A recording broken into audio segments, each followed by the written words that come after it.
And I think we're live. Yeah, we're pretty much live out there. Just double checking. Yep. Yep, all Looks like good. we're going out. All right. I will spotlight.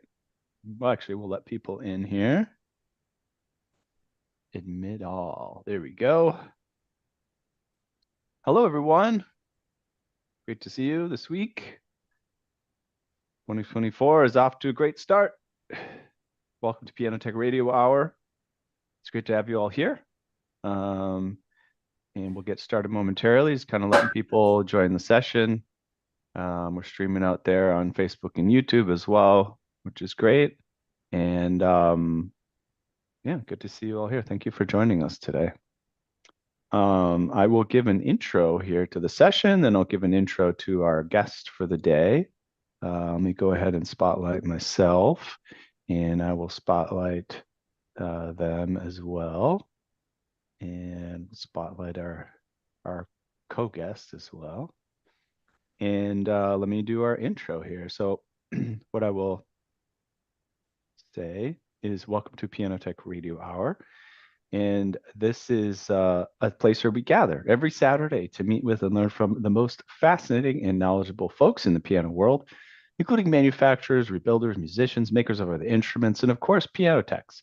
Our mutual goal is to become better at our craft, to help each other, and to create an ever more musical world together. Piano Tech Radio Hour is brought to you by Piano Technicians Masterclasses, an online learning resource that brings you cutting-edge instruction from piano industry masters without leaving your home. You can find out more at pianotechniciansmasterclass.com. You can also subscribe to this radio hour for just $16 a month, and you'll get direct access to each week's private Zoom call, as well as the archival recordings of over 185 episodes in our member area.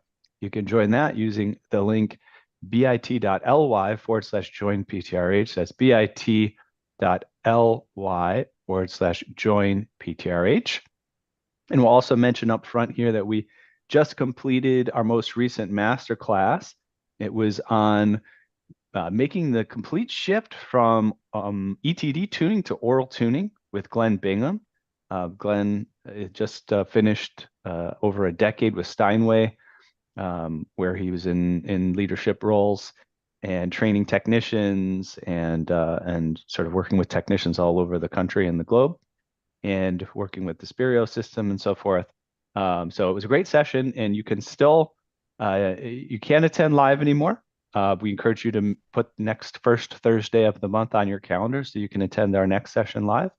But you can access the recording. So we'll get a link into the chat, which will allow you to either access the recording if you just want to purchase that one, that's the one that interests you, or if you want to subscribe, then that recording will be available in our member area along with our archive of other master classes. All right, let me give an intro to our guest today. This is Oliver Esmonde-White. We've had him on the show a few times. He has over 5 decades of dedication to perfecting the art of piano technology. He is a true maestro in the field. As the last Canadian to study at the prestigious Baldwin factory and the first North American to attend the Yamaha Piano Technical Academy in 1986, his journey's pretty legendary. Having played a pivotal role as a rebuilder and concert tech, Oliver's fingerprints can be found on thousands of recordings, audio productions, and televised performances. His tireless commitment to pushing the boundaries of excellence has earned his shop the accolade of the most modern in Canada, according to Yamaha Canada. And we've seen tours of that as well. Pretty cool workshop, not just in Canada, but comparatively across the globe. So welcome, Oliver. And then, of course, we have Wayne Ferguson, who's also a star Canadian technician. And he's joined us to kind of chime in on what Oliver wants to share today. But welcome to the show, Oliver. Thank Welcome, you. Wayne. Lovely to be back. And hi there, Gandalf.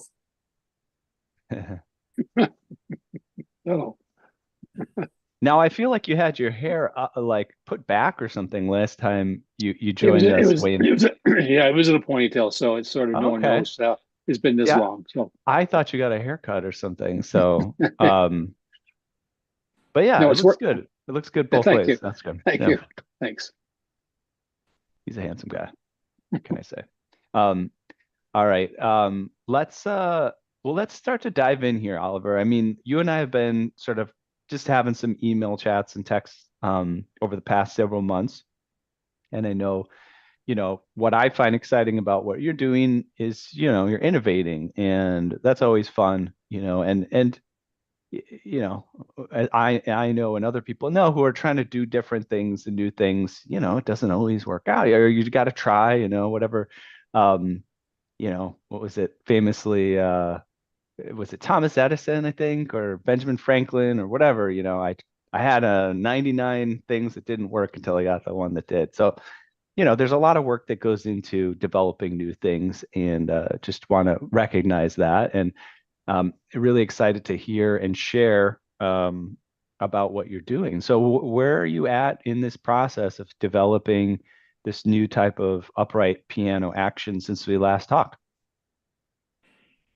Oh boy, we've made huge strides, both in business as well as technological. A few breakthroughs in how we're going about it, and and I can share some of that with you. And in fact, this will be really the first time that the public gets to see some things, which means that I'm moving some things that I could actually patent into the public domain. And that's all, there's a reason for that, but patenting is something that everybody wants to invent. But boy, I'll tell you, you've got to be careful what you wish for. However, I have a few things that I could show you, which I think are going to be maybe even groundbreaking in our industry, which today I'm giving to the world. Um, so one of the things is, and you won't I'm even gonna know what it remove is.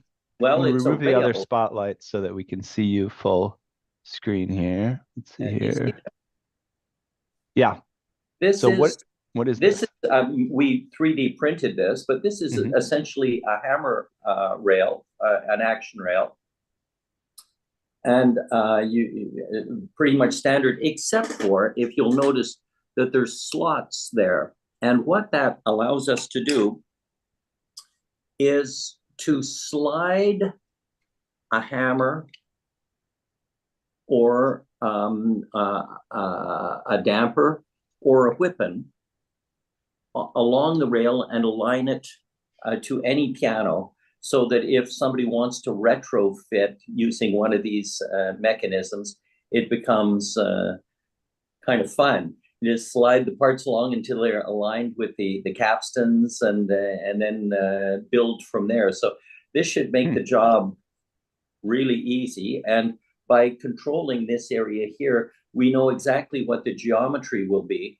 which means that the job of learning how to do it will, once you've done it once, you're going to be repeating the same process. So that was one of the huge problems we ran into, is we discovered the more actions we were looking at, tiny little differences between the jack height, or oh, uh, just a whole bunch of weird things that manufacturers, even in the same company, the same make, the same height, they have different actions, which meant Hmm. retrofitting became a challenge, and we were getting a little bit discouraged about that, because we didn't know how we could teach everybody how to find whatever the recipe is for every different piano.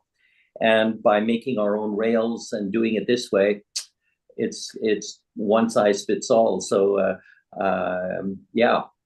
Uh, so and somebody's asking if we can put it onto an existing piano. We're going to have the whole thing with the rails, with the everything ready to go in. Pull out one action, put in another action, and yeah. So I can get into And the. so I see. So you pull out one action, you put in another action, and then the adjustability is key, so that you can do the hammer to string fit and everything else, and you don't have to worry about what was the in manufacturing that action. You don't have to think about what that is ahead of time. The tech who's installing it can do that. That's right. there's so many variables. You'd have to figure out if the rail is different by a quarter of an inch or an eighth of an inch, then now you have to change all kinds of other configurations, and that just became a quagmire of details that we didn't think were going to be convenient for most piano technicians to be able to do it.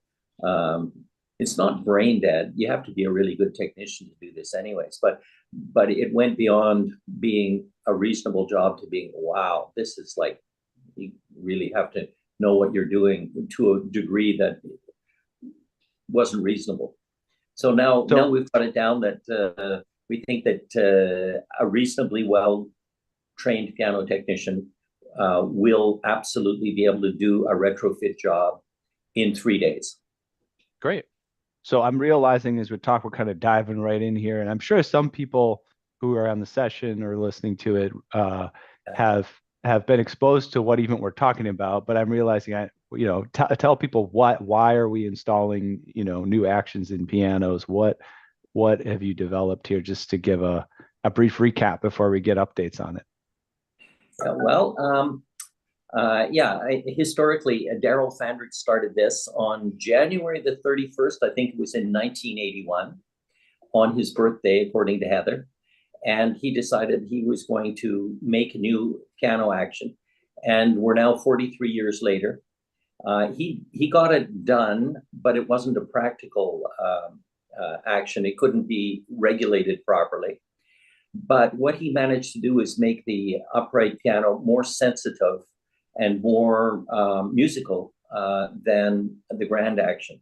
So the musician experience, I hear time and time again at this point, it's ridiculous how often I hear it at this point. It's like, okay, yeah, it's just more fun, better, more sensitive than most grand pianos. So a $10,000 upright or a $6,000 upright can get you to what a lot of $40,000 grands can't do. They're more fun. And we probably went over this in previous sessions, but is this something that can improve the grand action as well? I mean, I know you're focused on the upright action, but is it something where you can apply the same principle to a grand action, or is it just different because it's different angles and there's different technology would be needed to improve the grand action to the degree that you're talking about? As far as I'm concerned, the grand action is pretty good. If we just do what our ancestors knew how to do, stop fooling around with the geometry and all this, and just found one that we liked and just duplicated it, we wouldn't be even having a question about grand piano actions. It boggles me that 200 years pretty much after Erard, and at least 150 years after we got the grand action perfectly correct, that so many manufacturers are still screwing up, and that we have any questions at all about maintenance, but we do. So no, this does not apply to grand pianos, but the principles of Erard from 1820 to 1850, that all his inventions, the principles were reanalyzed by Darrow, and he applied all of the grand piano principles to the upright. And he's absolutely the first to do that. So, it's at this point, there's a whole bunch of science people saying that it's the third important invention in piano history. The first being Cristofori in 1708 or whatever. And what did he do? He made an action that could give you a piano, a soft, and a forte, a loud. So he just threw that in a harpsichord, essentially. And that was your first piano, and that was the first revolution. He did a really good job of that for the limited resources. The second big revolution was Erard. And what did he do? Well, the double escapement with synchronicity and a whole bunch of other principles that we don't like to talk about because it's a big mouthful. But he got all the principles right. And then we've just been slightly improving it until we stopped doing that about 150 years ago. And the upright was always the poor man's cousin, and we worked on it, but it was always, very unsatisfying. And Daryl got that solved, and then he handed over to me to make it that it's usable. So now we can mass produce, we can retrofit. It's really easy to regulate. I can show you all of that stuff. We got that down. We really got that down. I'm so thrilled. And we finally, another bit of news is the Charles Walter factory in Indiana, a legendary American company. They have signed on with to introduce our actions into their upright piano. So that's kind of new. And we're moving down that road. So it's really moving along, the whole project. And yeah, we got a lovely success at the PTG convention where we had one of our pianos, and I didn't have a negative comment from anyone, rather the opposite. We were told nice things about what we were doing and nothing but. So people got it. You touch it, you go, wow. Very cool. I mean, well, congratulations on all that. And I don't know that I've actually tried one myself. So, Nope. But you can go down the road. Indiana Yeah. is not far from Chicago. It's about a 3-hour trip, and there. Or if you're going to the NAMM show, one of our pianos will be brought there by the Walters to the NAMM show. It'll be in the Pearl River booth, and they want to bring it to the world. And you're headed to NAMM this year, and that's coming up in the next week or so, right? I'll be it's there on imminent, Friday. yeah? Yeah, in less than a week. Great. May I just add a couple of comments? Yeah, hop on in, Wayne. Let's see what So you got. when Oliver was testing this, I think it was about maybe 8 months ago, Oliver, maybe a year ago, you brought a piano to Toronto. We went to a dealer in Toronto. I called several of my customers. One gentleman was a guy named Bill King, one of the top jazz guys in Toronto, has a radio show. So I asked him to come in, sit down and try this upright piano. And after he played it, he said, "This is a game changer. This was like way better than played. He could play faster and better on this piano than he could on any grand piano that was at Michael Remini's, and he's got all the top brands there." And Michael Remini at the time, he was blown away, and he says, "We have to have this product in our store to have people have this opportunity to try it." So I just want to give you that. That was a sort of a pre-test before Oliver had gone down to PTG and doing this other effort. So there you go. Interesting. Yeah, I mean, I think that we're at this moment here in piano history where, for example, I don't think spinets are even being manufactured anymore, for example. And the grand piano, it's sort of a catch-22. The grand piano is kind of the legacy prestige instrument that you can sell some of to maybe the wealthy clientele. And then there's this movement away from pianos just simply due to the complications involved with having a piano. Oh, it's big, and where am I going to put it, and how am I going to move it? People are, by the way, I remember, when I first got a mortgage back in 2005, the advice was, don't use those adjustable rate mortgages. That's, then you'll get yourself into trouble because the rate's going to change after a couple of years, and you don't know where you're going to be at, and all of a sudden you'll have to pay more.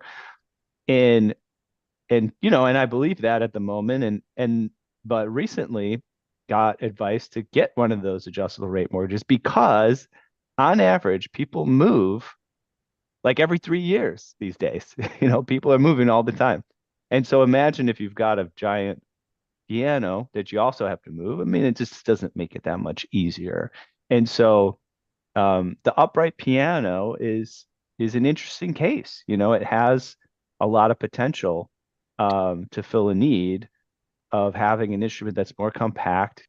People are being more efficient these days, um, and it doesn't have to be so much as what it was. I think you're right, Oliver. In the past, it was just the poor man's version. Okay, you want a piano, here's a cheaper type of piano that you can have.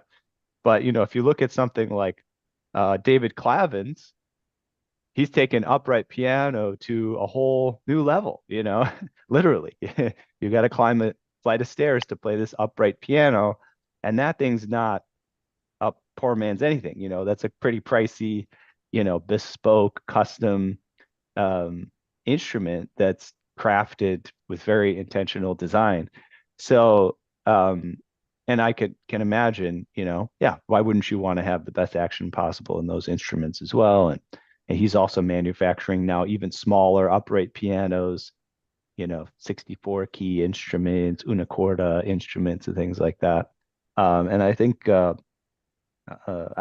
helping to import some of them, and I'm seeing, people are really liking these instruments, these upright instruments. I think my feeling is that the heyday, which we always thought was behind us, I have a feeling, and I can see how it could become true, that we can recuperate the industry.